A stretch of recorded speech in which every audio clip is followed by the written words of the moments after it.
Hello, I'm Ronnie Eldridge. Welcome to Eldridge and Company. My guest is Dr. Brett Stoudt, a psychology professor at both John Jay College and the CUNY Graduate Center. His particular interests are critical psychology, participatory action research, critical statistics, and public science.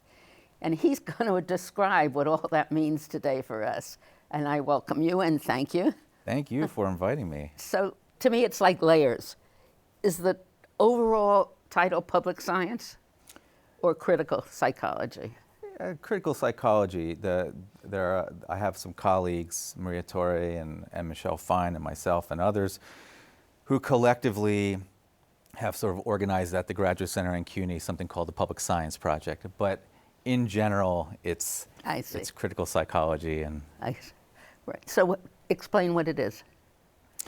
So critical psychology is just a way, is a big tradition globally. It's not as popular in the United States. Is it fairly new? It's not new, but it's not here. And I'm pretty sure here at the Graduate Center we're the only critical psychology program in the country. But the idea is it's sort of in contrast to maybe a more mainstream psychology. It gets its roots in critical theories like the Frankfurt School, critical race theory, feminist theory, queer theory, post-colonial. So there's these theories that are kind of steeped in a critical understanding of the world, its relationship to the political economy, and then how humans kind of live with that. Does it relate? I know you're interested in criminal justice. Yeah. And there's such a difference between the way criminal justice is handled, or incarceration, I don't know the whole systems, in Europe than it is here. Yeah. Or in Germany. Does that fit into your interpretation? Yeah, I mean, all of my work the last 10 years have been explicitly focused on experiences with and attitudes towards policing, particularly with communities of color. And the thing about the criminal justice system is that word justice feels really like it's not fair in the sense that it's a criminal punishment system, or if we're being nicer, it's a criminal legal system. Mm-hmm. But it has sort of systematically been extremely biased and harmful and violent towards poor and especially communities of color. And so that's where my focus is, and particularly the sort of the carceral state and its sort of ongoing addiction to punishing.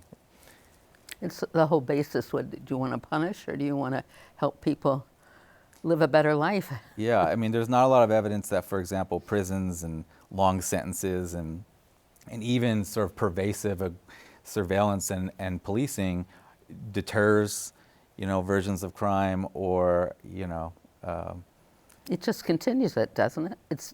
It seems to perpetuate. It can be criminogenic, but it also, we're living in a time that so clearly shows that the way we socially construct what a criminal is, and the entire apparatus of the criminal justice system, from the construction of laws to the media to police to the courts and then prisons or jails, it's entirely focused on one segment of the population, controlling, surveilling, detaining poor people and particularly communities of color in a way that we don't see it in the other direction. The laws aren't designed, and the criminal justice system, as we see so clearly now, isn't designed to hold people, government crime, big business and corporate crime, white-collar crime, accountable in the same way. Smaller sentences, a lot of harm, and that's more harm than the street crime that's being sort of policed all the time. We certainly see it, and it affects many more people. Yeah, and it's more harmful, it's more costly, and not held accountable. And so the focus is on one particular segment of the population. But you're beyond really just talking about individual crimes. I mean, really, you're extending it. Yeah, I'm extending it. But I think that 10,000-foot view is so important and necessary to take to show the way the entire criminal justice system essentially is focused and makes money and is useful to a particular political economy by controlling and warehousing essentially black and brown bodies. And so that sort of distinction when we look at, what's going on with, in our government right now is so vast. And it's not until you can look at that distinction, I think, and start from there, that you can kind of see where we're coming from our research and our focus on policing and desire to work in a more collaborative So it way. goes parallel. I mean, it's what Elizabeth Warren and Bernie Sanders talk about, right? Yeah. The disparity in the wealth and the wealth control. Yeah. Because who are the people in prison? They're the poor Exactly. people. And when I mentioned Europe, I meant the way they, in Germany, Norway, where prisoners wear their own clothes. Yeah. Where they don't live in cells, where they can go out on weekends or out during the time. What it means to me is that they have respect. There's a humanity to it. Right. And I think our entire system is built on a kind of dehumanizing. Right, exactly. In particular.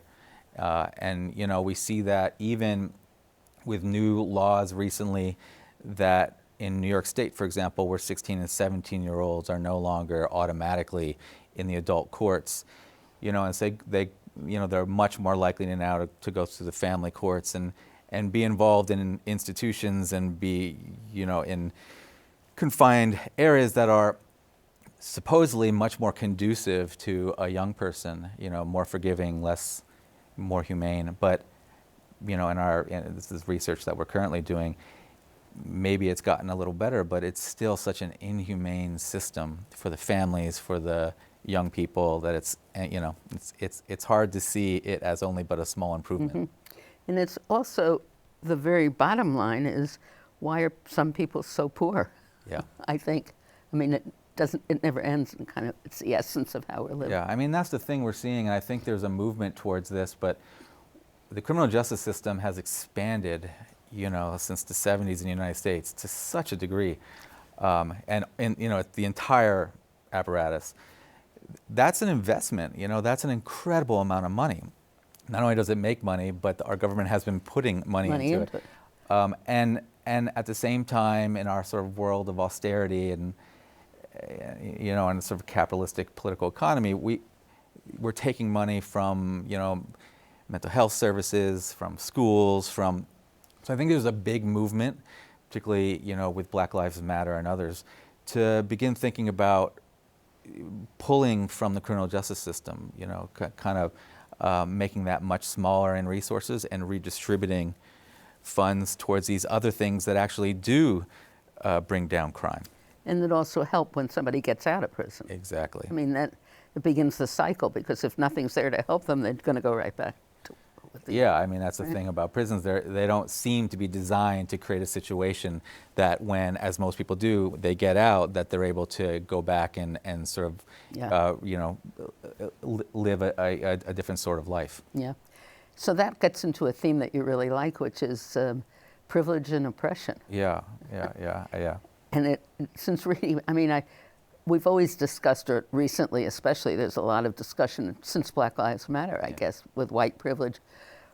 But when you begin to think about it, every strata is one class versus the oppressed. I mean, that's an extreme word to explain it, but It's got the hierarchy. There's a hierarchy, and it's built on power and sort of advantages in terms of white privilege, advantages, unearned advantages, simply because you're part of a group. Even if I'm not actively working against it, but I just decide not to see it or I don't acknowledge it, I'm actually given more privileges as a white, cisgender, male, heterosexual. All these things are intersected and open doors or closed doors in ways that you're often not even aware of. But this power differentiation is also directly connected to the disadvantage of others. So there's a direct implication in sort of how power moves and what various doors are opened and degrees of freedom, that we all have in our lives. There's a direct relationship to other people's harm and my personal advantage. Let's talk about the PAR project. What is it? So participatory action research has a long history in psychology and the social sciences. Again, it's popular in the United States, but it's also very popular in the global South and in Europe as well. And it is what it sounds like. That it's kind of making a distinction of more lab-based, laboratory-based research, experimental research, instead it's about expanding ideas of where knowledge comes from and where expertise lives. When we think about expertise and knowledge, there's a monopoly on that often in the universities and with certain degrees and hospitals and so forth, lawyers, politicians. But when you live in public housing, when you live in a heavily policed neighborhood, when you live in these sort of circuits of dispossession, you gain an incredible amount of knowledge and expertise about what that is, about the public institutions, how they're failing certain people. And this is, it's necessary to expand this from an epistemological standpoint and get that knowledge into research, to ask the right questions, to in some ways find the right answers, in a way that more traditional research isn't as inclusive. And when you involve the people that you're studying, it's empowering to them, isn't it? That's the end result. It's empowering. It's a power discourse as well. Collecting systematically valid data about an issue that is very meaningful to you, and then using that to push against things like the police, or to get yourself in rooms to be involved in developing policy and legislation. It's a way of, it's empowering, but I also think from the social scientific perspective, it's a necessary validity. Oh, I see. Right? It's not just about empowering a group, but it's also, I think, really important in terms of the harms that social science have and can do to communities of color and poor communities in terms of legitimizing certain injustices and oppression. This is a way to counter that in a way that improves our validity. It reminds me of the 70s. I worked at Ms. Magazine, consciousness raising groups. The whole thing, it's a similarity, isn't it? Yeah. Only we didn't have a scientific person there to really come up with conclusions. I think there's a lot of similarities to those sort of norms. Right. There's always been a problem. I remember taking political theory in college, and that was many years ago. And I'd have this ongoing conversation with a professor who happened to be a young Canadian. I think he landed up in politics. But I wanted to know, what was the connection? How did he studied all these things, but then what did he do to help? Right. Like, how do you, that's the other part of participatory action research. So you expand knowledge and expertise, and, so you create a more inclusive group. And then, it's this kind of merging of things that aren't traditionally merged in social science, which is kind of a Freirean praxis, theory and action going together. And so you do systematic research, but at the same time, you're using it in a way, and you're finding ways to use that to kind of push against an oppressive system. And so... and you're helping the people that you've worked with. Right. Your objects become much more informed, and now I'm trying to tie it into politics. Anyway. Now you're trying, well, I mean, if some of the work, since 2008 until now, we've done 5 or 6 studies just on police, participatory action research studies around the city, just in New York City, around experiences with and attitudes towards policing. We did it with, for example, a community-based organization called Make the Road, where the idea was working with young people who often don't get an opportunity to sit at the table or, talk for themselves about issues that are fundamentally about them.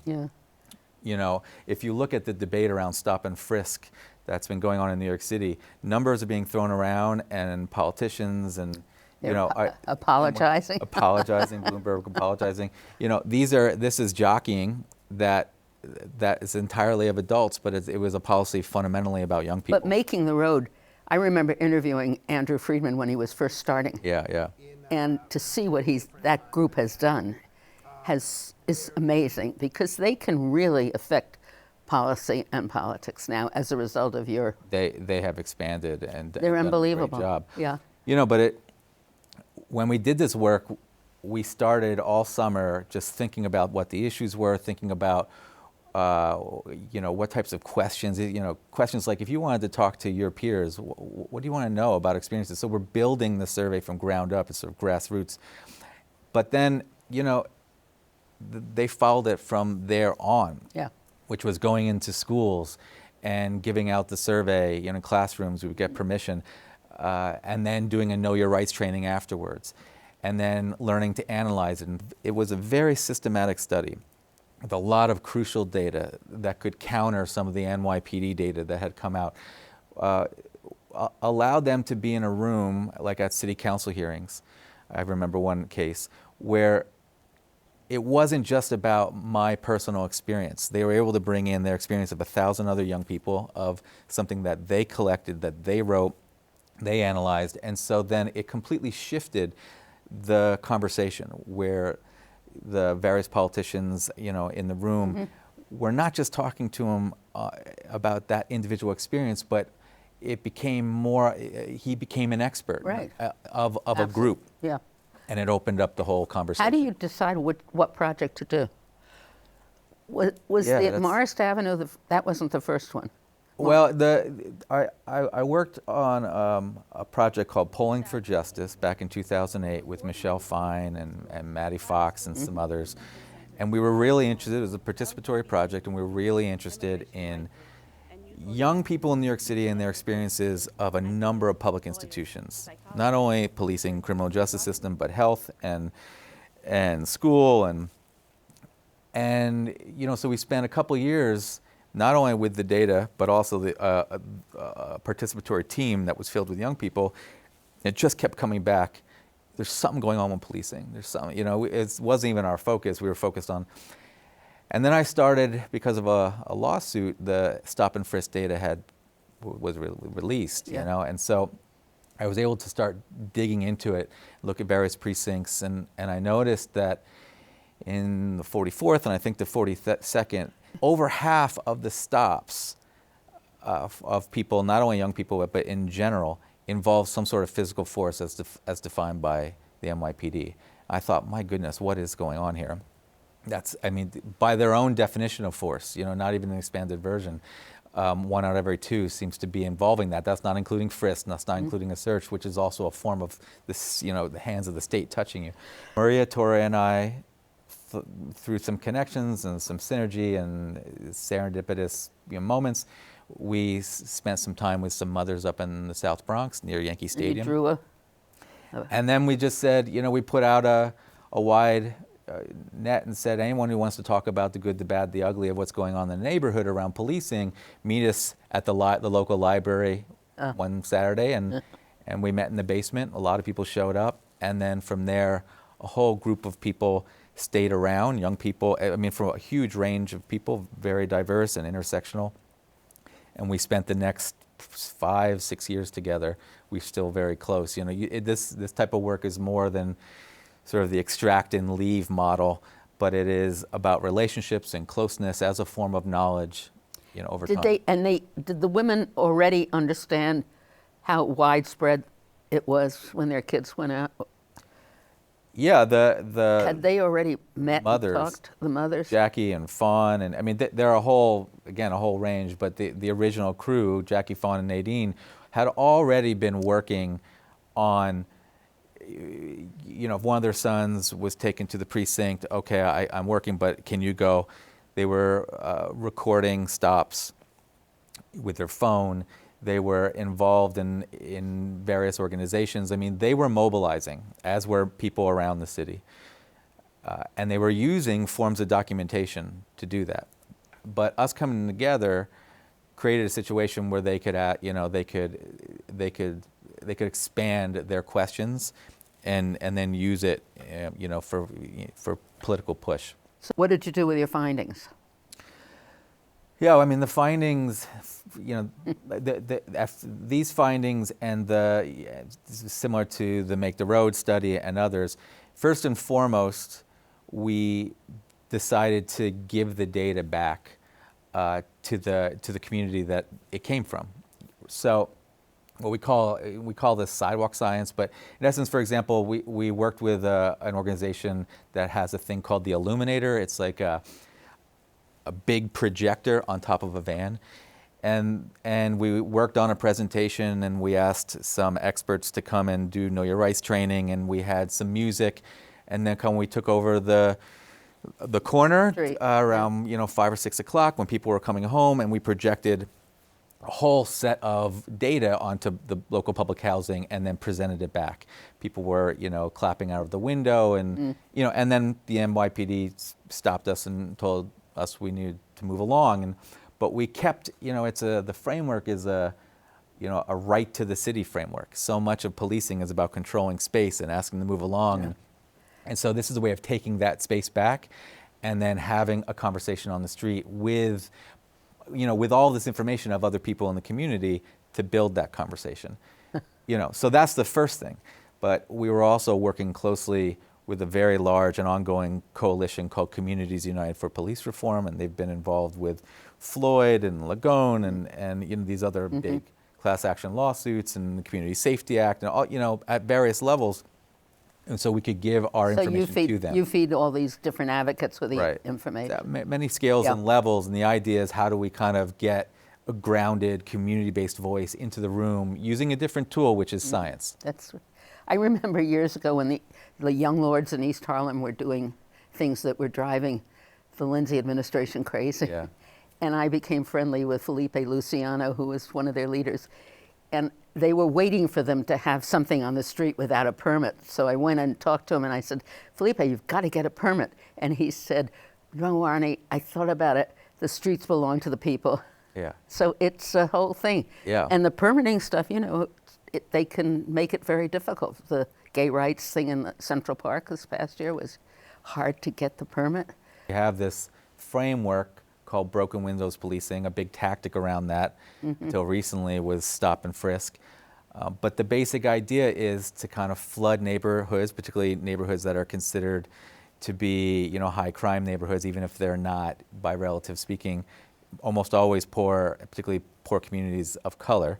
And then go after the small stuff, misdemeanors, summons, lots of contact stops, let me see your ID, and this is thought to bring down that bigger stuff. But it is really about controlling space, and that is... And then people like Make the Road, Make the Road, districts. yeah.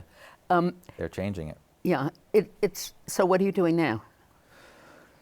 Well, I had just finished doing a really large study with the New York Civil Liberties Union, where we examined kind of the end of stop and frisk, what was going on in Brownsville, East Harlem, and South Bronx.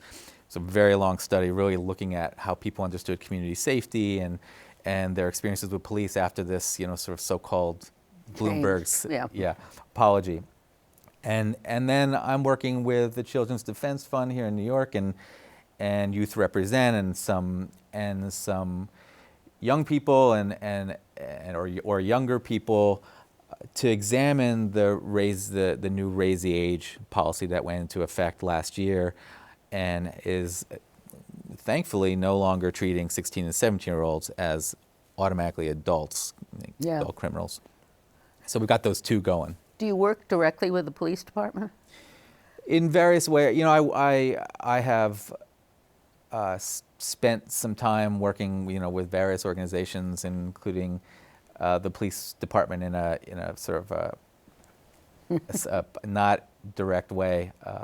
Most of my effort is really about working with those most impacted by the police department to get their voice into the room. Do you know what they're doing to train their officers? That's always the thing about training. I know there's stuff on implicit bias and have close colleagues who do implicit bias. I think it's really powerful. I think there's a lot of other types of training now. I have been involved in sort of the post-civil, the lawsuits like Floyd and Lagone and Davis, where I've been involved in some of these conversations. But that's always collecting data, more data, and training is always an easy political move, and I think what we need is more transparency, accountability, and diminishing, the budget of the police rather than more training. I don't know that it works. And people are not grown up. They don't grow up to understand this whole concept of, back to the oppression of the, of privilege. So that. Yeah, I think what happens is that I think what we see over and over again then both from a larger attitude and also then in the sort of our political jockeying, is when there's a problem, it's about the individual. Either it's a moral failing in terms of certain communities and crime, or it was a bad apple police officer, or it was a bad apple. And what I think many of us are trying to do with this research and in policy and in community organizations is to look at the structure, to look at these larger institutions and say, this is a much bigger issue.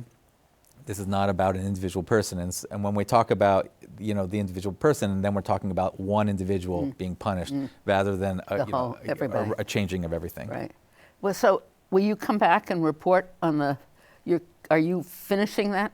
We're in the first year of our Raise the Age research, and we've got another year to go, but we've got a public defender survey, and we've been in courts observing for the last 5 months. So yeah, we're about to roll out our first round of stuff.